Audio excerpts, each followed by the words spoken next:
Hey everyone, my name is David Rao and I'm the music teacher who blogs at makemomentsmatter.org. You can also find my ideas on Facebook, on Pinterest, on Twitter, on a variety of other places when you search for my name, David Rao, or Make Moments Matter. I'm excited to be back sharing some more ideas for the 2024-2025 school year. I'm excited to share some of the things that are happening in my classroom and new activities and songs and lessons that I'm trying. I hope that some of what I share is helpful and gives you ideas for what you can do in your classroom. A couple quick housekeeping things before I start sharing some ideas. If you hear me talk about any books, resources, favorite stuff that I'm using in my classroom, and you're like, what is that thing? You want to know more about it, on my blog, makemomentsmatter.org, I have a whole page dedicated to the stuff that I talk about in these videos. I call it the links page. You can find that by going to makemomentsmatter.org and clicking the video tab and scroll down to the bottom for this year's links, or just click the link at wherever you're watching, listening to this video. You should be able to go directly there. Another thing, there's a Facebook group if you want to join in with more educators out there and connect, get more ideas, and learn from other people. You can join us. There's a Facebook group called Every Moment Matters Music Education Community. Come join us and get ideas from folks, give ideas, leave comments. It's a great place to connect and just find another group of people who you can lean on and trust and get ideas and dialogue with, even when you might be far away from those people. It's nice to be able to have a community online you could check in with. Okay, another thing, if you are interested in not just seeing me through a computer screen or listening via podcast, if that's how you're connecting with us, you can find me. I'm doing a bunch of workshops this fall. If you go to my blog, makemomentsmatter.org, and click the About Me tab, you can see all of them. But the ones that are coming up in the very near future, I'm going to be in Austin, Texas with the Capital Area ORF chapter on September 14th. I'm going to be in Missoula, Montana with the Treasure State ORF chapter. That is on September 28th.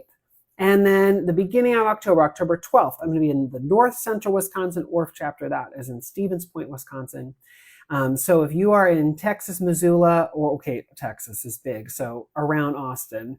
If you're near Austin or you're in Missoula or you're in North Central Wisconsin, I'd love to come and see you. There are plenty of other places I'm going to be this fall, but if you check out my website on the About Me tab, you can find all the places, but those are just the ones that are in the closest to this date, the nearest of the future. Okay. So before I start sharing a lesson idea that you could use with a couple different grades, I wanted to talk about resources, because every year I'm always looking for newer resources. I'm trying to add more resources out into the music education sphere. And one of the things I did this summer is do a few more resources based around books, because I like using books in my classroom a lot. If you've watched any Musical Mondays videos, you probably know that, because I share a lot about books. But one of the things I like to do is have musical books that I can then share and use with substitute teachers, because I found over the years that some substitute teachers are great and they have a great go-getter attitude, and they do everything that's on your lesson plan, and you're so excited when you come back and find that your class is just in perfect shape after you've left it with that sub. That is sometimes substitute teachers are stressed, or they're pulled from one classroom to come cover your classroom, or they have just shown up, or they got called midday. You never know what a sub is walking in from. And sometimes you'll get a substitute teacher who is comfortable teaching music, and a lot of times you won't. And so I like to have resources where any sort of teacher can feel comfortable, no matter what they're walking in from or what experience they have. So one of the things I like to do is to leave books for them. And so what I do is I try and leave a book. I try and leave supplemental resources, maybe a PowerPoint they can go through, worksheets, all sorts of stuff like that. In the last couple of years, I've made some resources that I have on my TPT store that are called book companion kits. And in that kit, there is, a links to digital media based around, Ella Fitzgerald, book about Ella Fitzgerald. And so there's videos of her singing, or interviews with her, or a book that talks about her life, or video links, and then also a PowerPoint that you can go through to talk about Ella Fitzgerald's life, or maybe the context of that book, worksheets, coloring pages, all sorts of things, because some substitute teachers are like, yes, I love this. I want to run with this. I'm going to take this in. And so I leave like a little lesson outline. And some of them are like, I just want to read the book and then give out coloring pages. Like you never know what the sub is going to feel comfortable doing. So I like giving lots of options. I made 6 more of these resources over the summer. I want to show them to you and then tell you where you can get them if you want. So the first is for this book, The Girl Who Heard the Music. You probably, if you watch any of my Musical Mondays, you already know about this. It's about Mahani Tevi, who's from Rapa Nui, which is, some people know as Easter Island. And this is about how she became a classical pianist, left the island, came back to the island, started her own music school in Rapa Nui, and then also made the school out of recycled materials. So it's a really cool book about her life and her journey, and totally worth checking out, even if you don't get my book companion resource. This is a great book to use in your classroom, so check it out. This book is called Listen, How Evelyn Glennie, a Deaf Girl, Changed Percussion. I talked about this one last year on my Musical Mondays, but I made a book companion resource to go with it. It's about Evelyn Glennie, who was the first full-time percussionist in the world, first person to make a living just with percussion. And she's amazing. It's a super cool book about her, how she could feel the music and feel vibration, and how she used that to her advantage. Super, super cool book that I found and used. There's this book called Itzhak, A Boy Who Loved the Violin. Talks about Itzhak Perlman and his journey to playing the violin, the struggles he overcame, how he fought polio, how he had to basically relearn how to walk, relearn how to do a lot of hand-eye coordination things, and how he overcame that, and then how he was turned down by the Israeli Philharmonic, and how he came back and succeeded in all the great things that he did.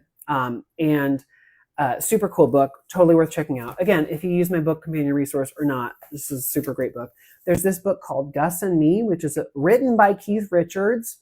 It's about Keith Richards from the Rolling Stones, and it talks about how his grandpa really influenced his love for the guitar, how he taught him his first song, how he gave him his first guitar, and it's just this like beautiful story about Keith Richards and how he came to love making music. And it's not only written by Keith Richards, it's illustrated by his daughter, Theodora Richards, which is super cool. There's this book called The Green Piano, How Little Me Found Music. It is about Roberta Flack and how she really loved the piano, wanted to play piano, didn't have a piano, started learning, started doing her own thing, and then her dad found a piano in a junkyard, brought it home, painted it green, and then how she went from there. So it's a really cool story. I think especially fun for kids who are like excited and interested by instruments. And it shows just, it's a really cool portrait into Roberta Flack's life. And then the last book that I did this summer is this one, which a lot of you already own. It's called Trombone Shorty. It's about Troy Andrews, a musician from New Orleans, and how he learned to love to play the trombone, and his story. And he became known as Trombone Shorty, is known as Trombone Shorty. And it just like, again, details his life and how he came to love making music on the trombone, and like why that's important, and like how that connects with New Orleans and like their tradition of bands and parades, and like it's just a super cool book. But of all these books, I especially love that so many of them start with, well, actually so many of them, let me think. Literally every single one of them starts with the musician as a child, how they were influenced, why they came to love music, who in their life or what in their life influenced them, and how they overcame obstacles. So many of the people in these books overcame ginormous obstacles before they were able to, come into their own. And so each one of these books tells someone from a different story, from a different culture, from a different perspective, from a different, problem, maybe issue that they had that stood in their way, and like how they overcame it. So all super cool. They're brand new. I made them this summer. I didn't make the books. The books have been out a while. But the book companion resources that I made this summer. And some of y'all were like, hey, I'm taking the summer to relax and not think about school. Totally get it. So if you missed when I released them, I've made them 50% off all the books and the bundles. And that's until this Wednesday, August 21st at midnight. You can get all of them. I'll put the links to those on the links page, so you can go and get those book companion resources if you want. If you already own the book, great. If you don't, go get those books. They're all great books. Even if you don't get my resource to go along with it, they're amazing books. You should totally have them in your classroom library. Okay. And they're on sale. I'm going to give the resource on sale. Anyway, okay, that's, if you want it, it's another set of resources. And like I said, I like to leave the book with a bunch of pre-printed worksheets, and I put the PowerPoint on a flash drive and things just so the sub can walk in, and no matter what their comfort level is, they have a resource they can use that I know is going to give my kids, my students, really great musical content, but also a good story with a good book with great illustrations, something that they're not just picking up some random book on their way into the room. They're taking a book that I already know is a great book, utilizing that with my students. And so I love leaving these for substitute teachers. Okay, let's talk about a lesson you can use in the first couple weeks of school if you want. It's adaptable for older or younger grades. It's totally up to you. It is an oldie, but a goodie. If you want to accompany on ukulele, you can totally do that. It just uses a 1, 4, and 5 chord. I find that in C, it's just too low, so I like to use my capo and move it up to D. But if it feels like I'm playing C, F, and G instead of D, G, and A, no thank you. I don't want to play those on the ukulele. Anyway, so on the ukulele, I just play what feels like C, F, and G, but it sounds D, G, and A. Anyway, it's a song you might already know, but just in case, I'm going to sing through it. It's called Circle Round the Zero. So the song goes, circle round the zero, find your love in zero, back, back, zero, side, side, zero, front, front, zero, find your love in zero. It's a super fun little song, and what I start out with is I say to kids, okay, raise your hand if you can tell me the best number, as if there's an actual factual thing. And kids will tell me all these different numbers. One kid today goes, wait, how old are you? And I was like, what? And they're like, how old are you? That must be the number that you're thinking is the best number. And I was like, okay, that's actually very smart. But I'm not going to disclose my age to you in this moment. It's the beginning of the year. I'm still vulnerable. Anyway, okay. So they say all these different numbers of what they think is the best number. And eventually I go, actually, you're all wrong. It's 0. 0 is the best number. And they're like, what? And I was like, yeah, 0. So if someone came up to you and said, hey, I have some donuts. Would you like 1 donut or 0?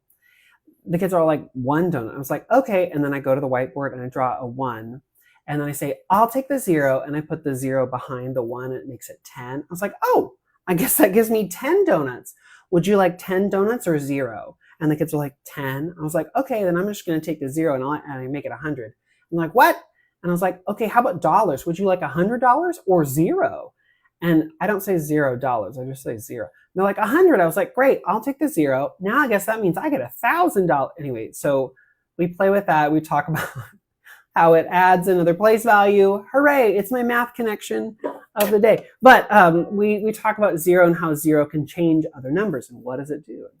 I take very little time talking about that, but I do joke around that that's like my math integration lesson of the semester. I don't know. Anyway, so then I teach the song and it's very simple. And I give them these actions. I say, you can just watch and listen, but try and match my actions. It's very easy. So the first actions is this. I just swirl my hands around each other like a water wheel. I don't know what you'd say. This is like a, I don't know what, I'm trying to think of like a young person thing that I could say what this looks like, but all I can think in my head is like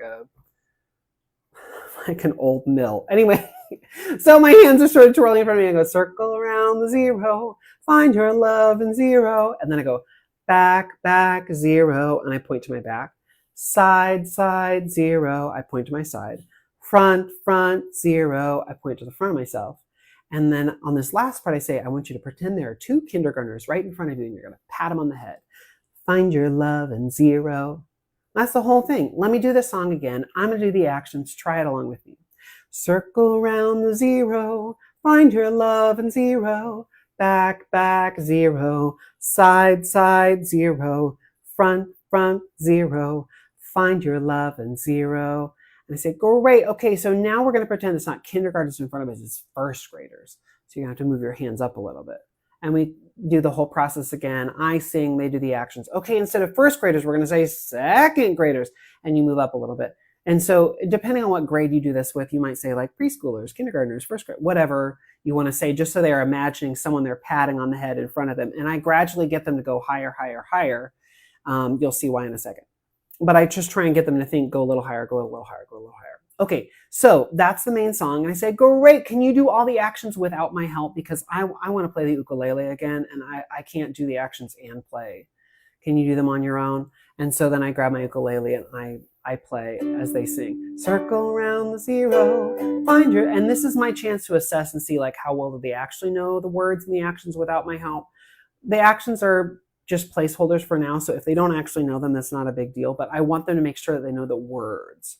The words are really not hard. It's a very short song, so it shouldn't be too much of a problem. But just in case, I play through, I let them do the actions while I sing, or maybe I drop out and just listen. But let me try it one time. Circle around the zero, find your love in zero, back, back, zero, side, side, zero, front, front, zero, find your love in zero.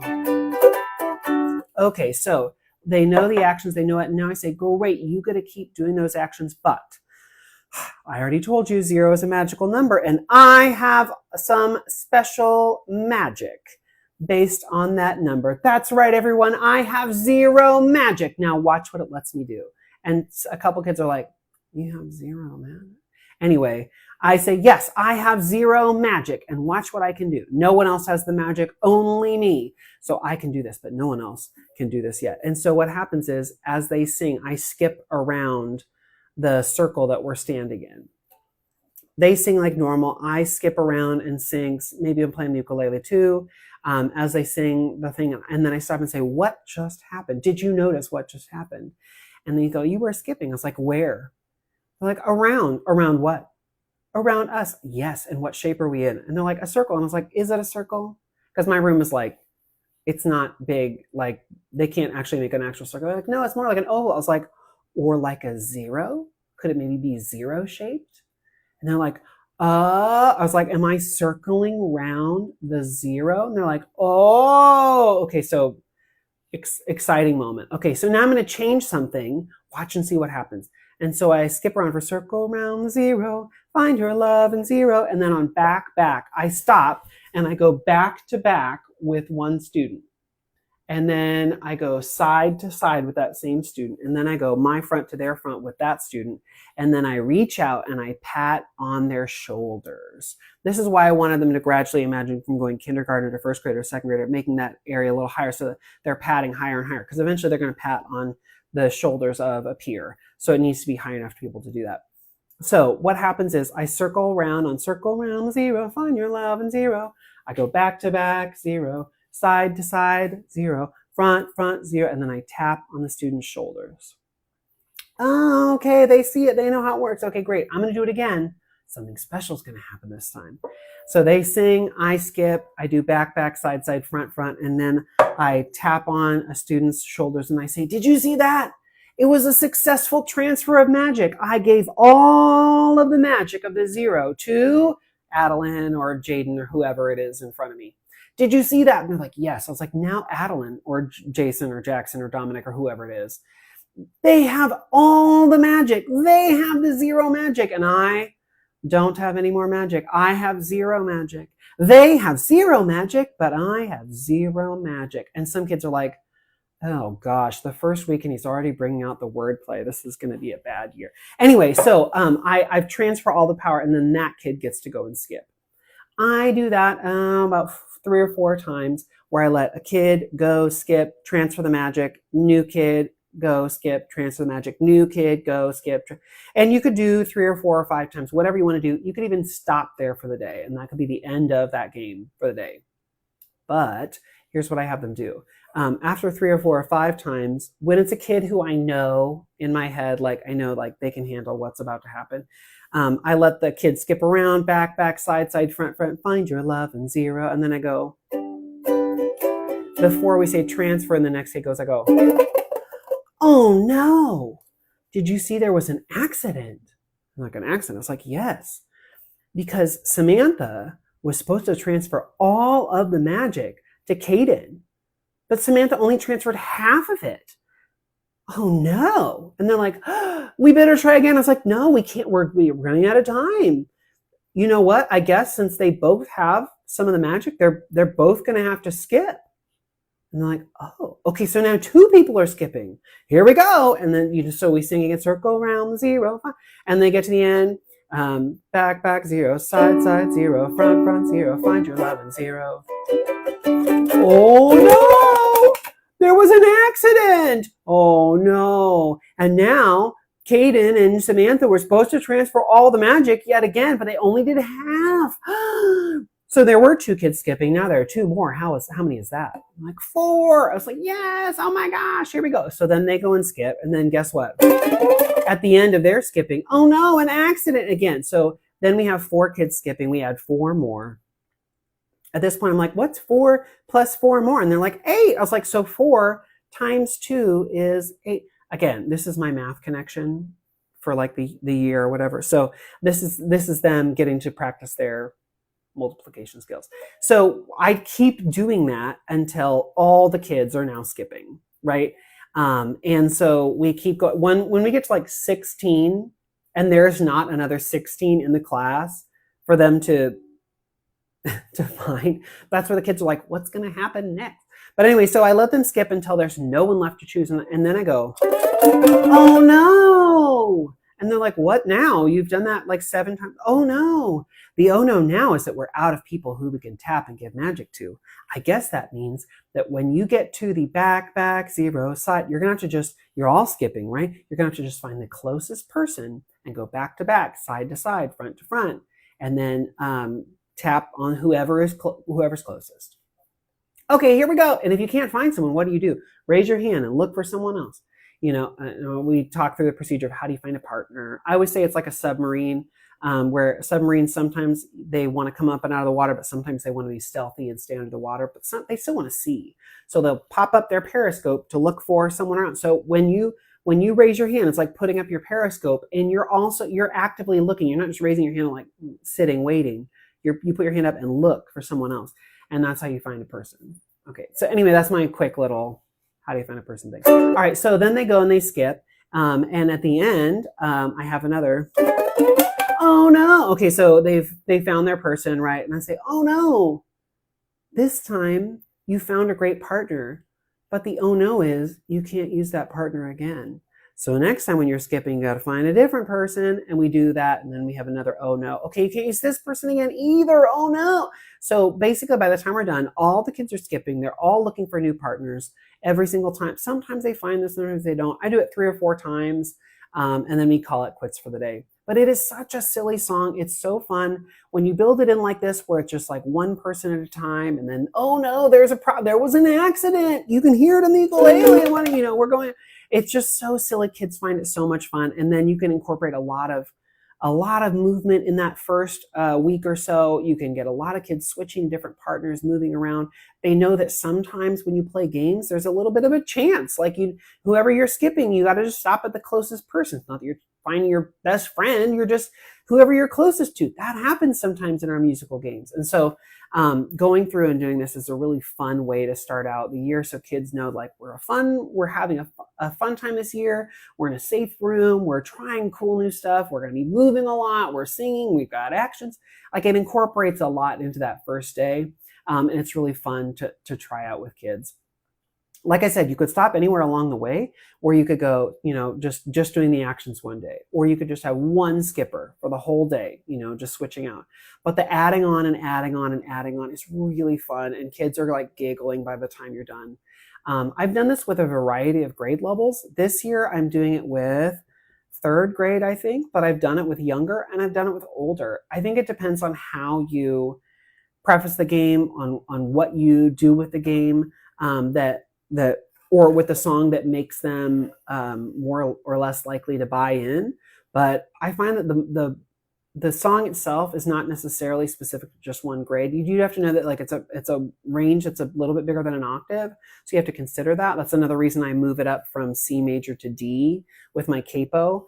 on the ukulele, but it's just something you want to think about. Probably don't want to go too young because it is a little bit of a wide range for somebody younger than second grade. But you could do it with a variety of grades depending on how you preface it and share it with kids. Okay, I hope this gave you some ideas for what you could do with your kiddos. If you're like, but wait, I want more ideas. Guess what? This is my, I think, 6th year doing these Musical Mondays videos. So I have like beginning of the year videos for many, many years, and I have posted them on my website. They're on YouTube, they're on Facebook. You can get them as a podcast if you want. So you can go back into the archives and find all those things, get a ton of ideas. There are a lot of books in there, a lot of things with puppets, a lot of things for older or younger grades. So if you want more content, you want more beginning of the year stuff, it's out there in my archives from the Musical Mondays. Even if you were here and you saw it a couple years ago and you want to just refresher, you can always go back. So like I said, they're on YouTube, on my YouTube channel, they're on my Facebook videos archive, and they're also available as a podcast. I'm going to go to the links page today. I'm going to add all of these books. So the book companion sets that I talked about for these books, like I said, they're all going to be half off, which is like $2 per set until Wednesday night at midnight. So that's August 21st at midnight. And also, I'm going to put links to those other beginning of the year videos in case you're interested and you want to check them out. Okay, well, I hope this gave you an idea for the first couple weeks. If you have questions or comments, please always leave those in the comments. I always try and come back to those. You can email me at makemomentsmatter@gmail.com, or you can come and see me at workshops I'm doing in the coming weeks. You can find more about those on the About Me section of my website, or just plan to come to see me in Austin, Texas, Missoula, Montana, or Stevens Point, Wisconsin in the next month or so. But until next week, I hope you have a great week with your kids, and I will be back next Monday night for more Musical Mondays videos and ideas. Thanks for coming along with me tonight, everyone. Have a good night.